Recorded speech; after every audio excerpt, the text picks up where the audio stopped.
Estimados alumnos de la Maestría Virtual en Planificación Estratégica de la Escuela de Gobierno y Planificación de la Universidad Alas Peruanas. Tengo mucho gusto y placer en haber recibido el encargo de llevar adelante con ustedes el curso de planificación de mediano y corto plazo.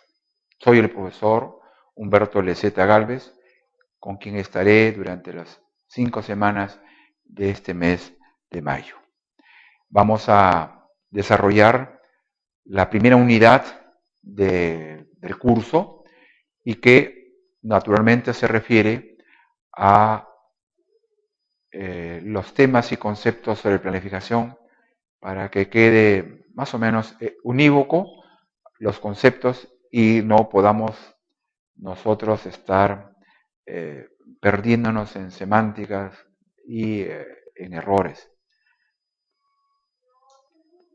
Temas y conceptos en consecuencia es esta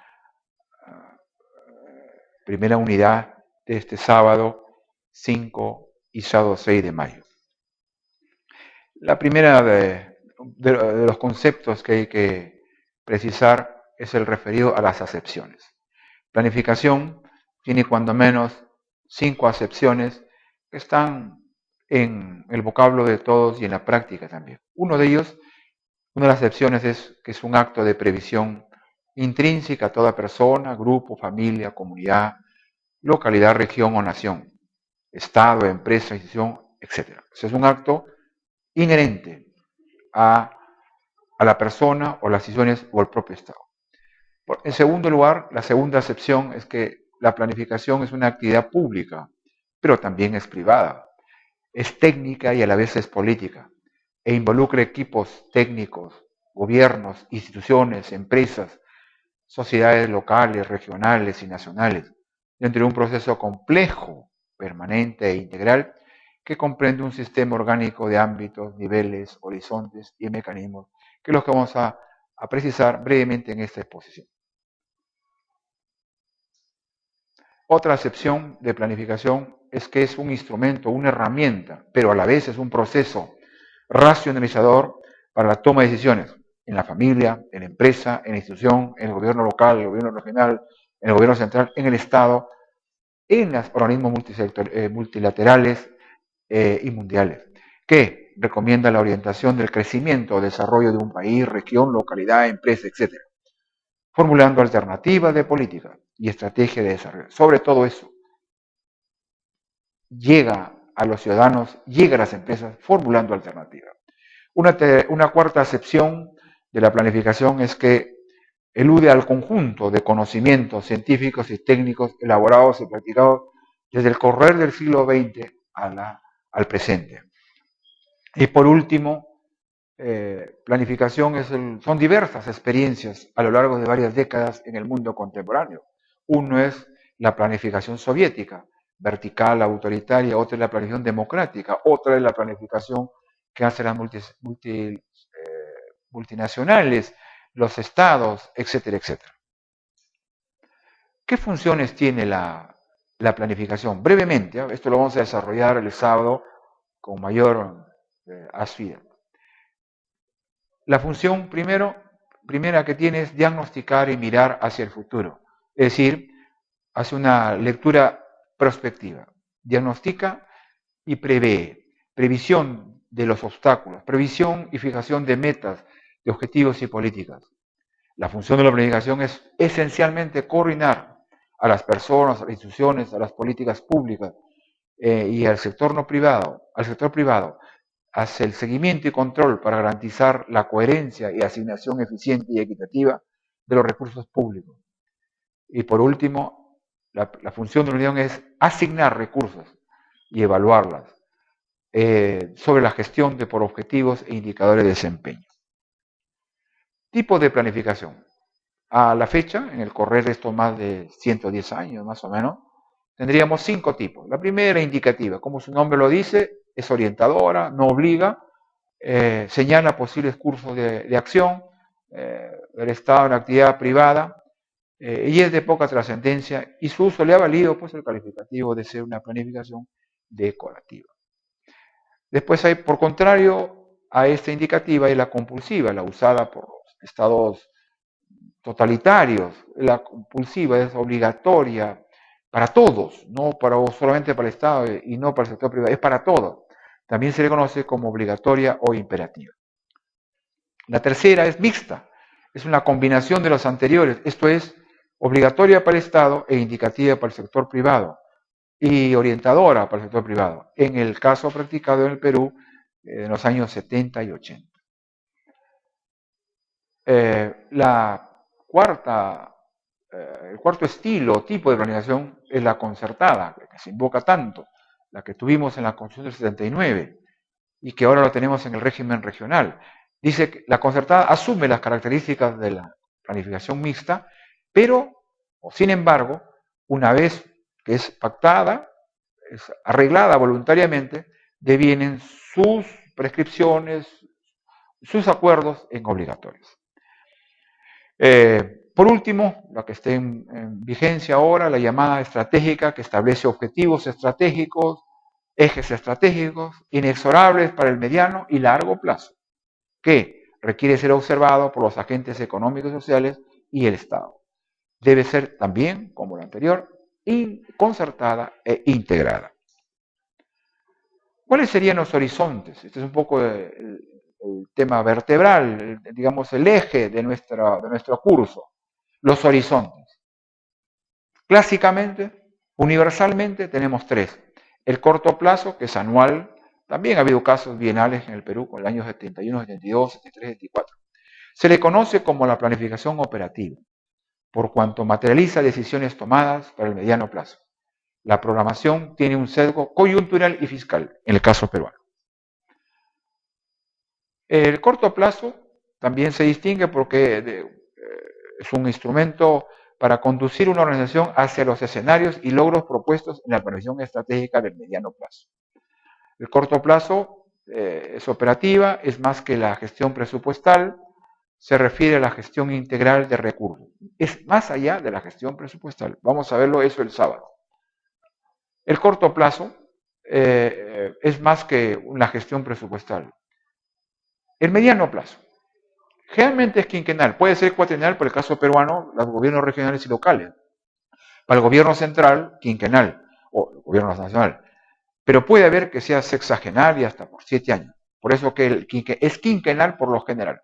Se le asocia hoy en día a la llamada planificación estratégica porque postula alcanzar pocos pero significativos logros u objetivos estratégicos con estrategias adecuadas de modo concertado a fin de dar cumplimiento a largo plazo si lo hay. En el caso peruano ya hay el plan bicentenario, de modo que el mediano plazo tendría que vertebrarse, articularse, concordarse con este largo plazo. Mediano plazo, su predicción no es muy alta, ese es el problema. Por tratarse de largos 5 años o 4 años en que cambian, en el caso peruano, muchos de los escenarios, pese a que pueda ocurrir tiempo de normalidad.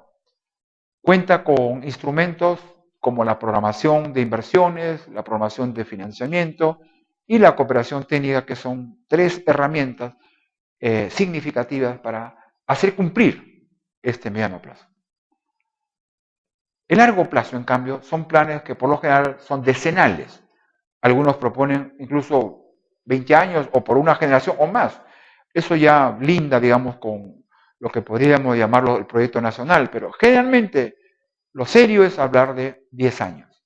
¿Por qué? Inclusive, siendo de 10 años, puede ser una previsión escasa. Su previsión es casi baja. Lo rescatable de este largo plazo es que asume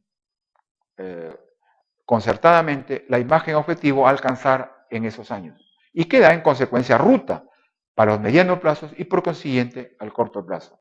Se traza en esta imagen objetivo la estrategia, la misma que debe ser explícitamente definida. De lo contrario, los lineamientos son pura palabrería. El largo plazo debe estar acompañado por un diagnóstico, que se hace especialmente. O sea, siempre el diagnóstico es para el 10 de los 10 años. Se renueva, se reestructura, se redefine para el mediano plazo, pero no se hace nuevo. Para el largo plazo sí, o son 10 años en que la realidad nacional cambia, la realidad regional cambia, la realidad local cambia, ¿no? De la organización económica, social, política del país actualizado, acompañado de tendencia de los futuros escenarios que demuestran qué es lo que se tendría que cambiar en los próximos años. Tendencias. Estos planes deben sufrir reajustes, como los del mediano plazo. Hay que renovarlo. Ahora, por ejemplo, el plan bicentenario que ha sido aprobado el año pasado, nomás en junio, está mereciendo un proceso de reajuste en el sistema de evaluación estratégico y ese plan está conduciendo. El largo y mediano plazo. La planificación estratégica se formula a partir de un análisis de las razones de interés público que determinan la existencia de la organización. Debe aplicarse la matriz FODA a oportunidades medianas. Esto vamos a verlo en clase, cuánto tiene de válido legítimo esta matriz, pero no puede sustituir al diagnóstico. Largo y mediano plazo, las razones de interés público serán tantas como los ciudadanos y sus organizaciones decidan. Lo importante es que no pueden ser arbitrarias ni discrecionales.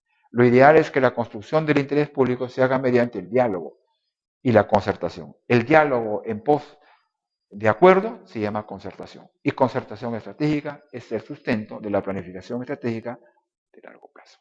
Y también del mediano plazo. La simple mayoría en un tiempo determinado no es garantía para que sean vigentes en el futuro. Tiene que haber un consenso muy, muy alto, la gran mayoría. El consenso, históricamente hablando, es siempre relativo, pero no hay que esquivarlo. Ahora veamos los ámbitos en que se mueve la planificación, ¿no? Ya hemos dicho, la planificación es una relojería casi suiza que hay que saberlo compaginar. Estamos hablando de ámbitos, hemos hablado de horizontes, hemos hablado de estilos, etc. Ámbito. Tenemos el global o nacional o integral, porque comprende todos los ámbitos o actividades económicos, sociales y culturales y ambientales que puede ser materia de previsibilidad. Integran la planificación productiva o económica, la social, la institucional, cultural, espacial, territorial y la ambiental. Económica es el segundo ámbito. Comprende proyecciones macroeconómicas, es decir, que establece previsiones en los sectores productivos, en el sector real. El ámbito social, como su nombre lo señala, y agrupa previsiones sociales como los vinculados con la salud, con la educación, el trabajo, el empleo, la vivienda, el transporte público, etc. La institucional considera las previsiones de los servicios de la administración pública, plantea aspectos de la reforma del Estado y de la reforma del Poder Ejecutivo, de la administración pública o de la gestión pública. La cultural, la previsión cultural es aquella que comprende proyecciones que deban realizar organizaciones públicas como el Ministerio de Cultura, las secretarías de cultura equivalentes en las regiones o en las propias municipalidades, o privadas para apoyar a la cultura mediante difusión, integración, conservación, mantenimiento de las actividades culturales. Bueno, también hay pues la planificación ambiental, ¿no? Que está a cargo delicadamente además por el Ministerio de Vivienda y todo el sistema que comprende en el Perú a los gobiernos regionales y locales y a los sectores.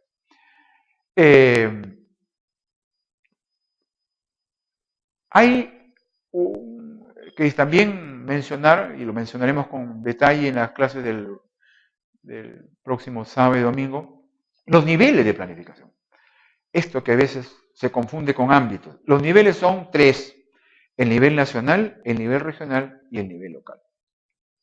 ¿No? De manera que, y que están relacionados con la naturaleza del Estado peruano, que es un Estado unitario descentralizado. Tres niveles de gobierno: el central, el regional y el local. Por consiguiente, hay tres niveles que hay que armonizarlos, hay que empatarlos, alinearlos, como se dice hoy día.